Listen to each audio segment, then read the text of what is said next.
The Furnished Room. By O. Henry. First published in 1904. Restless, always moving, forever passing, like time itself, are most of the people who live in these old red houses. This is on New York's West Side. The people are homeless, yet they have 100 homes. They go from furnished room to furnished room. They are transients, transients forever, transients in living place, transients in heart and mind. They sing the song Home, Sweet Home, but they sing it without feeling what it means. They can carry everything they own in one small box. They know nothing of gardens. To them, flowers and leaves are something to put on a woman's hat. The houses of this part of the city have had 1,000 people living in them. Therefore, each house should have 1,000 stories to tell. Perhaps most of these stories would not be interesting. But it would be strange if you did not feel in some of these houses that you were among people you could not see. The spirits of some who had lived and suffered there must surely remain, though their bodies had gone. One evening a young man appeared going from one to another of these big old houses, ringing the doorbell. At the 12th house, he put down the bag he carried. He cleaned the dust from his face. Then he touched the bell. It sounded far, far away, as if it were ringing deep underground. The woman who owned the house came to the door. The young man looked at her. He thought that she was like some fat, colorless, legless thing that had come up from a hole in the ground, hungrily hoping for something or someone to eat. He asked if there was a room that he could have for the night. "Come in," said the woman.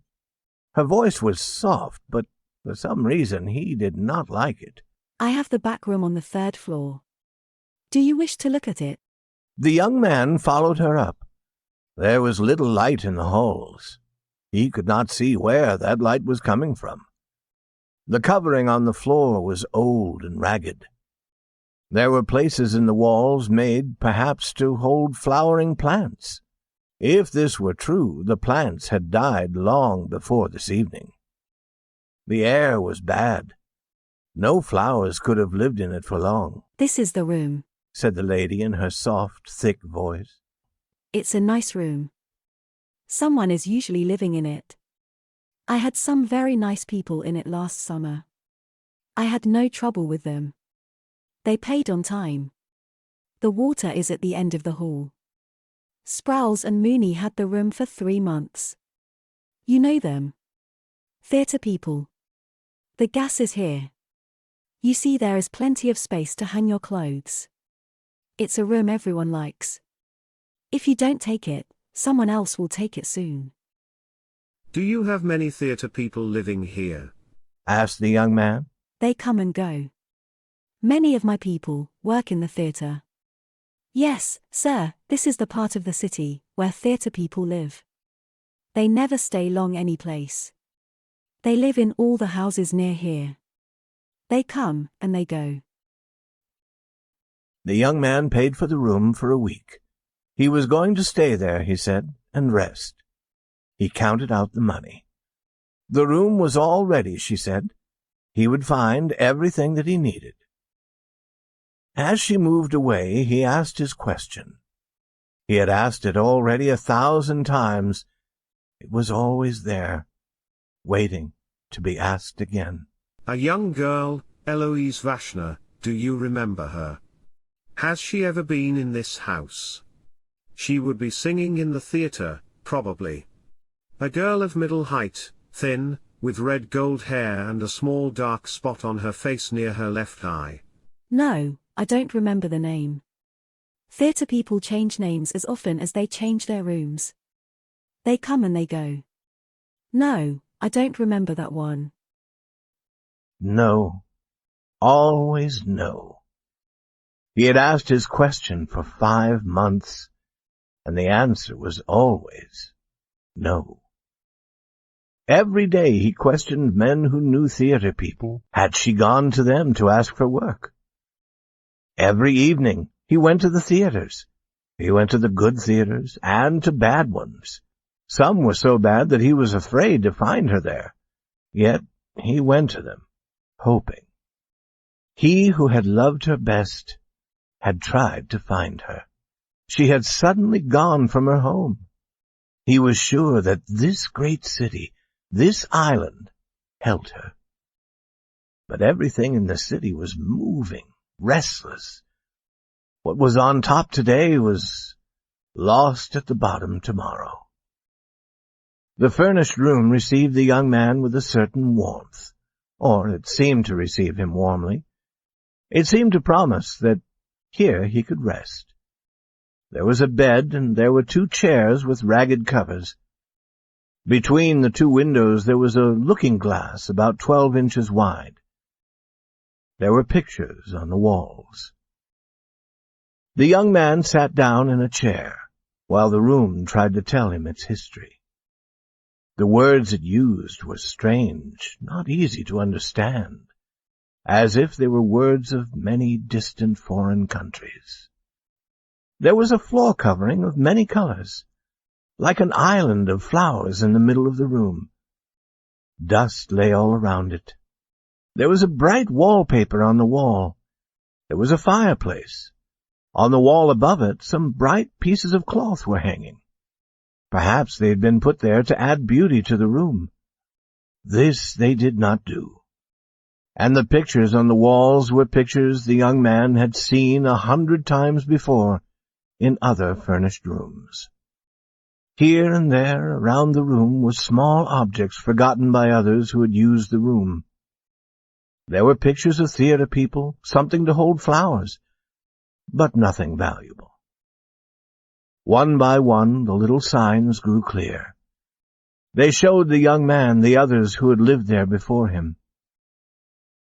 In front of the looking-glass there was a thin spot on the floor covering. It told him that women had been in the room. Small finger marks on the wall told of children trying to feel their way to sun and air. A larger spot on the wall made him think of someone, in anger, throwing something there. Across the looking-glass some person had written the name Marie. It seemed to him that those who had lived in the furnished room had been angry with it, and had done all they could to hurt it.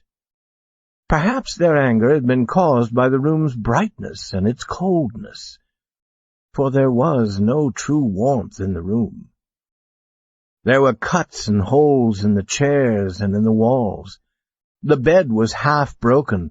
The floor cried out as if in pain when it was walked on. People, for a time, had called this room home, and yet they had hurt it. This was a fact not easy to believe, but perhaps it was, strangely, a deep love of home that was the cause. The people who had lived in the room perhaps never knew what a real home was, but they knew that this room was not a home. Therefore their deep anger rose up and made them strike out. The young man in the chair allowed these thoughts to move one by one, softly through his mind. At the same time, sounds and smells from other furnished rooms came into his room. He heard someone laughing in a manner that was neither happy nor pleasant. From other rooms he heard a woman talking too loudly. He heard people playing games for money. And he heard a woman singing to a baby. And he heard someone weeping. Above him there was music. Doors opened and closed. The trains outside rushed noisily past. Some animal cried out in the night outside. And the young man felt the breath of the house. It had a smell that was more than bad. It seemed cold and sick and old and dying. Then, suddenly, as he rested there, The room was filled with the strong, sweet smell of a flower, small and white, named mignonette. The smell came so surely and so strongly that it almost seemed like a living person entering the room, and the man cried out aloud, "What, dear?"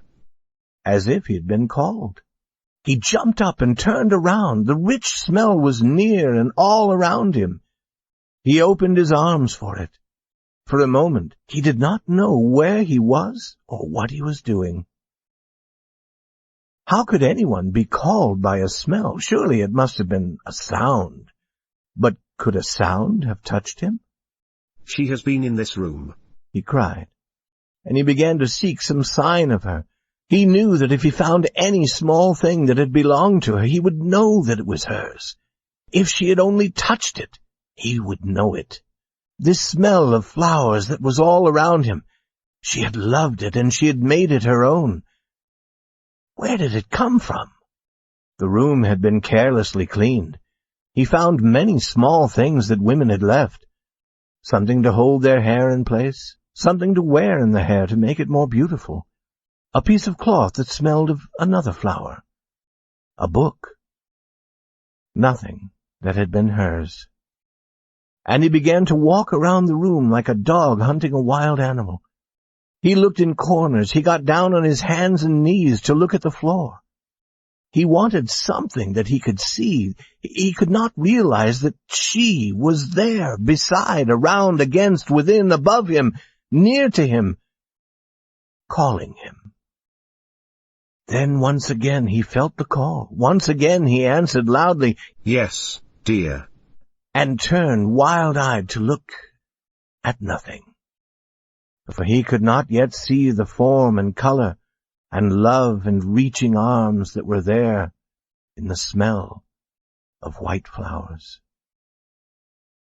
Oh God, where did the smell of flowers come from? Since when has a smell had a voice to call? So he wondered and went on seeking. He found many small things left by many who had used the room. But of her who may have been there, whose spirit seemed to be there, he found no sign. And then he thought of the owner. He ran from the room with its smell of flowers, going down and to a door where he could see a light. She came out. He tried to speak quietly. "Will you tell me," he asked her, "who was in my room before I came here?" Yes, sir. I can tell you again. It was Sprowls and Mooney, as I said. It was really Mr. and Mrs. Mooney, but she used her own name. Theatre people do that. "Tell me about Mrs. Mooney. What did she look like?" Black-haired, short and fat. They left here a week ago. "And before they were here?" There was a gentleman. Not in the theatre business. He didn't pay. Before him was Mrs. Crowder, and her 2 children. They stayed for months. And before them was old Mr. Doyle. His sons paid for him. He had the room 6 months. That is a year, and further I do not remember. He thanked her and went slowly back to his room. The room was dead. The smell of flowers had made it alive, but the smell of flowers was gone. In its place was the smell of the house. His hope was gone. He sat looking at the yellow gaslight. Soon he walked to the bed and took the covers. He began to tear them into pieces. He pushed the pieces into every open space around the windows and door. No air now would be able to enter the room. When all was as he wished it, he put out the burning gaslight. Then, in the dark, he started the gas again, and he lay down thankfully on the bed. It was Mrs. McCool's night to go out and get them something cold to drink.